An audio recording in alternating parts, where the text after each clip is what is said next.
I heard a rumor. You Yeah. can probably speak to this, but I heard it from one of the guys that I interviewed, one of the musician guys, and he said that he had heard the Creddy Pool was originally going to be on the Deep Six compilation, but for some reason it just didn't come to fruition. Do you know anything about that at all? Um, I've over the years I've just kind of heard little murmurs and rumors, but I don't know. I mean, keep in mind, I'm not the one who made the decisions necessarily. That was Chris Hanzek.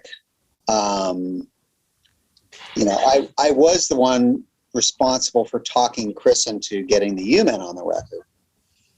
And, I remember at first he's like, I don't know, they don't really seem to fit what I'm doing at the record. And I'm like, yeah, I understand that, but they're kind of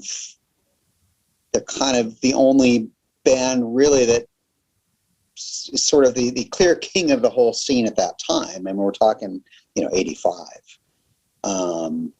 So I talked him into it. I'm like, dude, seriously, it'll help sell records, and I don't know, maybe Creddy Pool is a band that was being considered, and, maybe it's my fault. Maybe I talked Chris into putting the U-Men on there, and maybe he bumped them, I don't know. Maybe that's what happened, or maybe that's what didn't happen. Right? It could be. I was only so involved at that point. Right. I was mostly concerned with getting us on the record, and I talked Chris into getting U-Men on.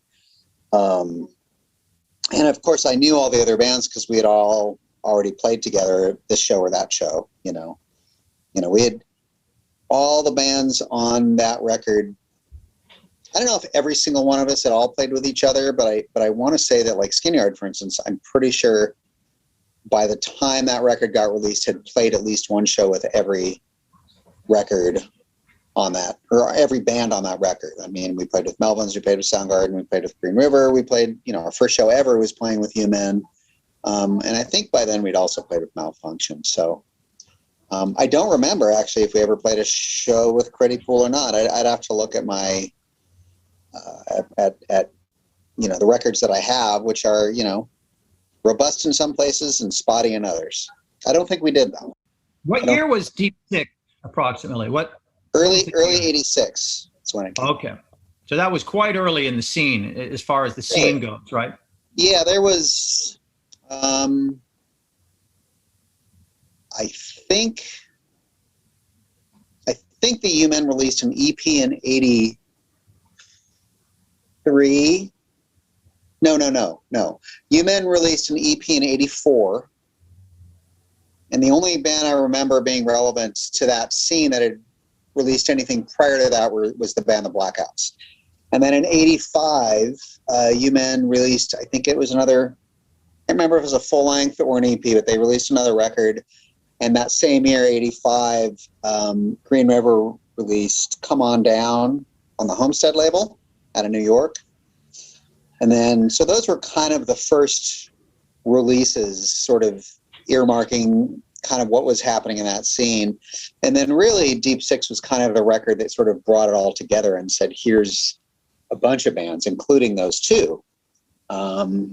This is something that's happening in this time and place. A lot of people, look at Deep Six as kind of being the first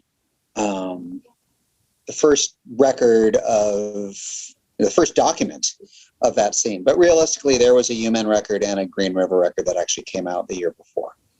So, I mean, hypothetically, just imagine if a band like Creddy Pool had been on Deep Six, it obviously would have changed their entire career, because it seems to me that, those bands that were on Deep Six, I mean, pretty well everybody went on, to continue, didn't they, to pursue a career and to establish themselves? Yeah. I mean, Sub Pop basically signed Soundgarden and Green River. Melvins ended up moving to the Bay Area, but we all know, I mean, the Melvins is still putting out records. It's amazing. They've probably been on, 15, 20 different labels, and they're still active as hell. So yeah, I mean, they kind of went their own path, obviously. U-Men kind of, they put out a couple records, but they're always kind of on their own path. And they sort of, U-Men were an interesting case because they always sort of walked to the beat of their own drum, you know. But they did put out another, you know, full-length record, and then eventually, I think in the late 80s, they broke up. But they were always the ones who sort of maintained the most mythical status, I think. You know, and then Sub Pop, I guess the year before last, put out that U-Men box set, which is just stellar, amazing. And Malfunction actually didn't last all that long. However, you know, Andy from Malfunction is probably best known as being the singer in Mother Love Bone. And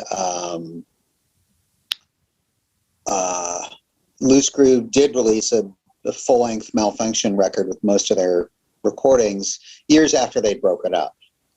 I would say of all of the bands on Deep Six, Malfunction were probably the one that really weren't all that active in releasing a bunch of stuff on their own, and they never really got signed until later with Mother Love Bone. You know, Andy kind of became known. But for the most part, yeah. I mean, I guess the point being, you could be on Deep Six, but you still had you couldn't ride on that alone. You still had to keep moving forward and kind of use that as a springboard, but still have to drive. You know, and if nobody's going to sign you, then you put out the record yourself.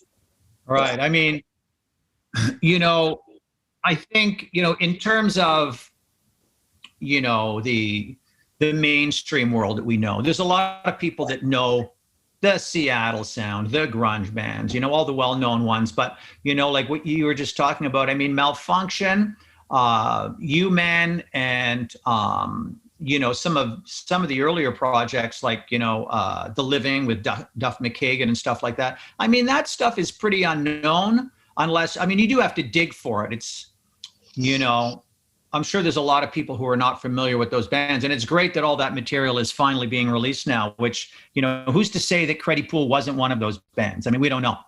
You know, they could have very much been like a living band that just, you know, played, you know, garage parties and backdoor parties and, you know, stuff like that. Yeah. I mean, well, I know they played around, you know.